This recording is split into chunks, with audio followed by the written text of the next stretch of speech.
So there is no really good way to do a lynching, but there kind of is. Like there are plenty of wrong ways to do a lynching as far as narrative and storytelling, but there's kind of a right way to lynch somebody too.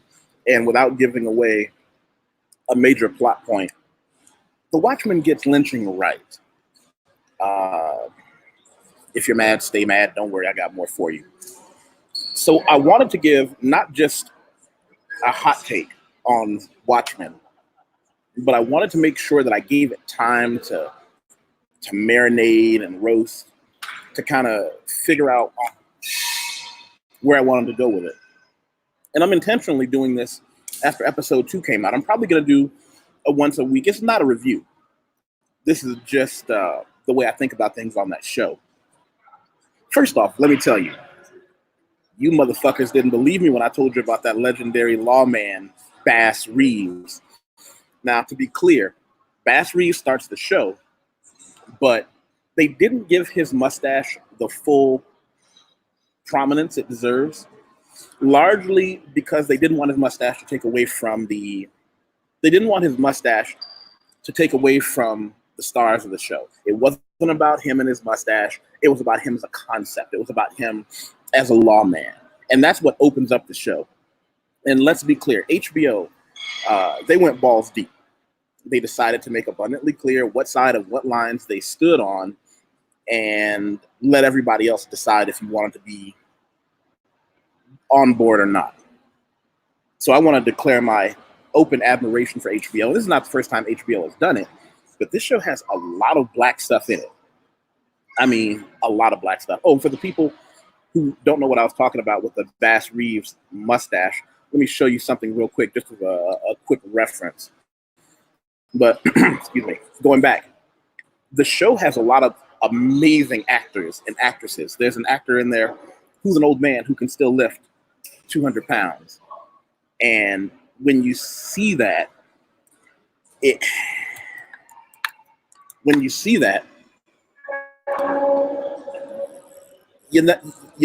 had no idea. You had no idea. I'm not going to give that plot point away, but I am going to tell you a few things about the show. Alan Moore is the creator of The Watchmen, The Boys, a lot of amazing graphic novels and comics. I apologize. I'm eating a Halls right now because I have a little bit of a throat thing going. But Alan Moore is the father of The Watchmen, Boys, a lot of things that have been turned into shows, a lot of things that still have yet to be turned into shows. And his job, hey, good morning to you too, brother. His job, his J-O-B, was to write things that are amazing commentaries that are going to piss off a lot of people that don't have the balls to watch. I want everybody to go check this one out. My Mustache, Proper Care and Feeding, if you want to get more into the fabulousness. And you'll see how it relates to Bass Reeves. Where was I? All right.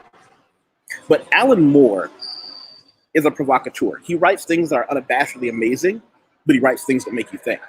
Alan Moore's job is pissing people off, and they hate him because he's so good at writing quality material. So HBO did what a lot of people do in situations where you have great source material, and you can either go right or you can go wrong. They decided to grow a brain and take some liberal innovations. This show starts 5 years after the Watchmen the Watchmen movie, which was very close to the comic book, which was its downfall. If you want to go back and watch a really good movie that's just like the comic book, go watch The Watchmen, and it was great. With this Watchmen show, they start the show off by giving a very good depiction of an actual event, but not the sanitized depiction that you'll get in a lot of books. They showed the horror the way it was. The Tulsa race riots. The Tulsa race riots were a situation in which Black people were just slaughtered off in mass. I'm going to actually give you let's see. I'm going to give you a glimpse on the page from Wikipedia so that you can go back. But I want everybody to know that they did something intentionally to make you go back and look at it, to make you go back and find out, well, is this really something that happened? Yeah, the Tulsa race riots were a real thing. It was also called the Tulsa Race Massacre, the Greenwood Massacre, or the Black Wall Street Massacre. When you hear people referring to the halcyon days of Black Wall Street, this is what they're talking about. The statistics said 36 people were dead. The number was much higher than that, but the Black lives don't really count. It was something we'll have to do another conversation on if anybody wants to join me on that. The reason it's relevant to what HBO did with this one, if that's how they start the show, they give you a background. They give you a context for Oklahoma where this show takes place. They make sure that you get a little bit of understanding why things went the way they went, how they went the way they went. And so as they adapted it, they took a lot of license, but they were spot on with Alan Moore's ability to codify a story and give you context that, quite frankly, you might not be comfortable with. He makes you see things that are uncomfortable to look at, but the stories are so well told. I do want to tell you that there is one part where my fanboy alert just went off crazy. Do you know Regina King? Well, Regina King is in this series. And when I saw her get suited and booted for her role, my goodness. What little mind I had, I lost watching the screen right there. I was like, ah! Check this out. That's her. I also want you to know about something they call review bombing. So get this. With the Watchmen, they did something called, when I say they, there are a lot of people who fundamentally do not want any show or program that depicts anyone who is not stereotypically white and male as any sort of a hero or any sort of a star of the show. So when people found out that there was Black people in the cast, they lost their minds, and they did something called review bombing. So look at this. IMDb, right, has it at 6.9, leading you to believe it was a slightly below mediocre show. Yet Rotten Tomatoes, where people can leave their own reviews, is at 98%. Just Google, and I don't know anybody who looks at Google reviews to watch this. I'm going to put one here. They left it at 82%. The show is awesome.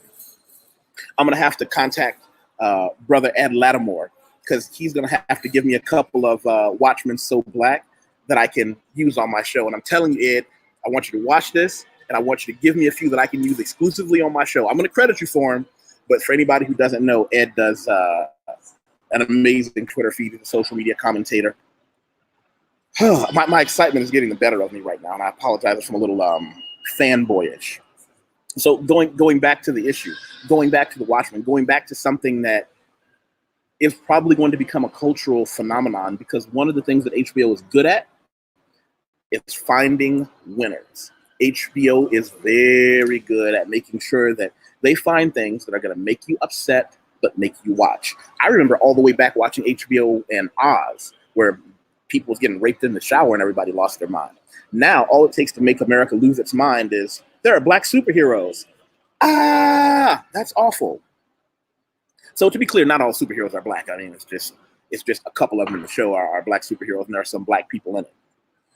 The way that the story is shaping up is it's an America that's not too far away from this one, where the police are heavily restricted in their use of firearms and how that can be a good or a bad thing. Uh-oh. Edward Anderson, I just want to say thank you for showing up. I know this was kind of unexpected, but I just got done watching it. And for the record, anybody who doesn't know how to get this program, leave me a comment. First of all, everybody, I want everybody, leave a comment on your thoughts about the show when you watch this in the comments, or if you watch it after I'm live. But this is really important. Make sure you thumbs up and like the video and subscribe. People ask me, what is my channel about? My channel is about all the amazing things I get to do and see in my life, and I get to share with you and my friends around the world. I get to talk about amazing television shows. Let's see. What else do you say here? Edward, I will say that I don't like how they're making the Black man really look like the wife in this shit. Okay, Edward Anderson, you're gonna have to defend your statement, because what I saw is a Black family, a mom and a dad and 2 kids, and we're gonna get into the kids later. The kids are a whole different kettle of fish. I saw a Black man and a Black woman with 2 daughters, and the dad played with a daughter with a garden hose, and then he went to pick up another daughter from school.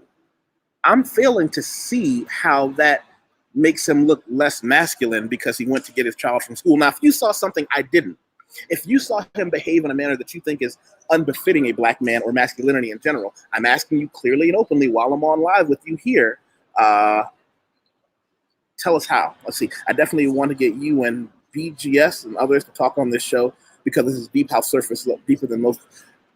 I definitely want to get you and BGS and others on to talk this show because this is deep for how surface level most people think. From what I'm reading, I don't know who BGS is. If you can let me know, who he is. You said, I'm talking about the part when they broke into the house. Are you talking about when his wife grabbed a shotgun and gave him a pistol and said, if anybody comes to the front porch, shoot him?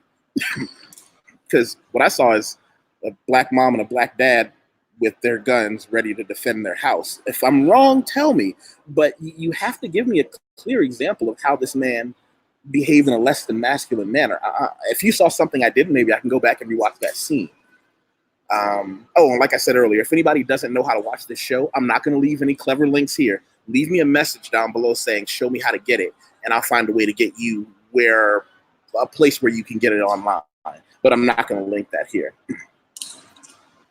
Okay, we're not talking about episode 2 yet. All right, we're talking about episode 1 because I want people to get episode 1. Okay, there we go. We're talking about both episodes. That's fine. So this is what I'm going to do. I'm going to make sure I sit down today. I'm going to watch episode 2.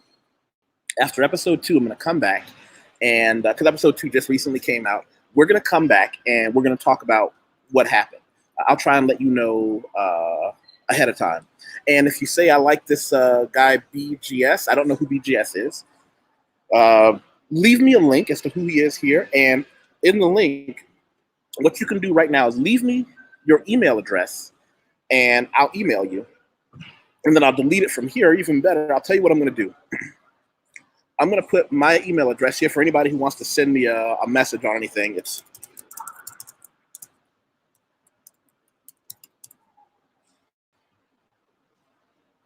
There you go. So I want you to email me with details on when you want to talk, Edward Anderson. If anybody else wants to talk to me about this, that's fine. So let's move forward with that. Let's see. Yeah, so that was episode 2 you're talking about. And by the way, Cottrell, thank you for clearing that up for me. Can you tell me your opinion on it? Because I'd like to hear it. So going back, like I said, what I saw was a situation where we have a couple of superheroes that are not normal. None of Alan Moore's superheroes are normal people. In fact, they're actually more than normal. They can be corrupt, prone to lust, greed. They do horrible things to people. They just happen to have superpowers, and sometimes they use them for good or maybe their own good. This is a show, excuse me. This is a show designed to make you think. Let's see. Let me see, where are we? What? He said, I'll say this and be done. I like the show. I have an acceptable tolerance of certain things. So understand this is nitpicking for me more than saying not to watch the show. I like the show. Okay, I like the show a lot overall, FYI.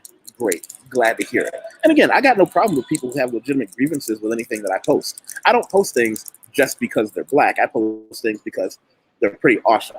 And this show, pretty fucking awesome so far. That first hour, I'll tell you what, boy, that first hour hits hard. So this is what I'm going to do. I'm going to invite everybody who hasn't already subscribed. Make sure you subscribe now. I'm going to come back, let you guys know what I think of episode 2. I want this to be a primer. I also want you to leave here any questions you want to answer, any observations. Says Cottrell says, I like the show so far, but I see where Edward is coming from. Now, Cottrell, is this coming from episode 2? Because what I'm going to have to do is I'll message both of you. If you send me an email, I'll email both of you, tell you when I'm going to go live again. We can get 3 cameras up if you guys want to talk about it. No problem at all. Let's see. Naima, good morning. Always good to see you. And thanks for popping in. I know I have an erratic schedule. I might start to do it more often or more regularly, but I really appreciate you being one of cheerleader number 1. So I want everybody to also, for the record, I don't do this professionally. I'm not a professional YouTuber, but I have to say this every episode. I have to remind people, I'm an editor, I'm a copywriter, I'm a proofreader. I earn my living as someone who writes resumes, as someone who edits books for grammar and punctuation, someone who edits articles, someone who gets paid to write term papers for clients and students. So if anybody needs what I do or wants to get to know me on a professional level, I am who I am everywhere. I can put my name and my face on everything I say and do because I believe in the words that I say, and I have a sterling reputation as a professional, and a pretty good one as somebody who's on this YouTube thing. I've been having a lot of fun. So if you guys want to catch me on LinkedIn, feel free to send me a message. You can check out who I am there. You can find out. I tell people this all the time. I may not be someone who you need, but what I can be is someone a friend needs, so make sure you forward their information. Boom. Boom. Boom. Let's see. Okay. Cottrell. Alan Moore is the Philip K. Dick of the comic genre. Alan Moore is the Philip K. Dick of the comic genre. That's deep. That's a deep cut. Philip K. Dick, I'm going to show this to everybody who doesn't know. Philip K. Dick. Okay. Philip K. Dick wrote some things that you may not even realize were his. Let me show you this so you can get an idea of who Philip K. Dick is that Cottrell said. That's Philip K. Dick. Check this out. Blade Runner, Total Recall, Minority Report, and more. His mind is on a whole different level. I'm going to have to really digest that statement, though, that Alan Moore is the Philip K. Dick of the comic genre. We should perhaps, I should perhaps do is Alan Moore the Philip K. Dick of the comic genre? Thank you for that. I'm going to credit you for that whenever I openly discuss it. If you want to drop by, you're welcome to as well. That's one of those, that's got me stunted. That's a really in-depth, that's deep. So having said all that to say this, I wanted to drop everybody a quick message, tell you how awesome the show is, tell you there are things that everything from Regina King's superheroine or superhero, whatever she wants to be called, beating someone with a rosary. Oh yes, she gets down. And the lynching, they got everything right. And I know there's no right way to do a lynching, but maybe there is a right way to do a lynching. It's the way they did it.